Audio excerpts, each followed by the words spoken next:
County, to my understanding, was the first county in Nebraska to instate this tax. So if you buy a $100 hotel room in Grand Island, $2 goes to support this fund from that room. There's other assessments on top of that too, but 2% is for this.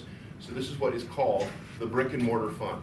The piece that I gave you is the grant application that is available to the public on our website. So all of you can go to the website and download this document. That's where I got it this morning when I ran these off.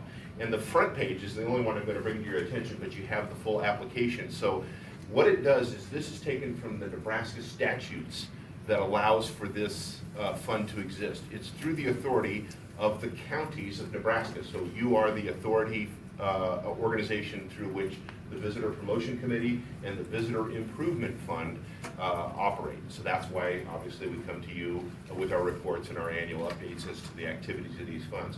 So very briefly, the source of the funds I just described. The purpose of the grant funds is to provide funding or create new or existing visitor attractions and facilities in our community. It can also be used for promotional or marketing purposes if our facilities are deemed to be in good condition. So these can only go to nonprofit or governmental organizations. So for-profit organizations would be limited in their ability to do this. So if you think of places like the Heartland Public Shooting Park, well, we'll go through our grant here in a little bit to give you a sense for the idea as to where these dollars go.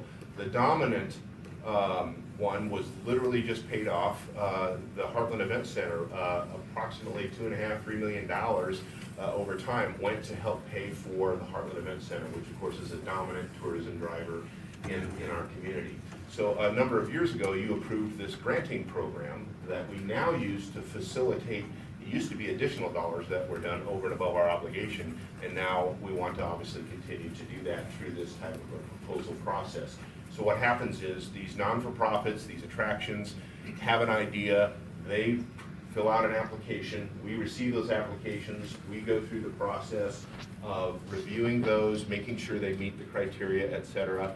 The Visitor Promotion Committee then approves them, and now today, for example, we're bringing them to you for actual ultimate authority to administrate those grant funds. And so that's how it works. So priorities again are to improve our attractions in this community. As Pam brought up, all communities, all counties in Nebraska of any size that have hotels have now instituted this fund. So we're not at a competitive disadvantage.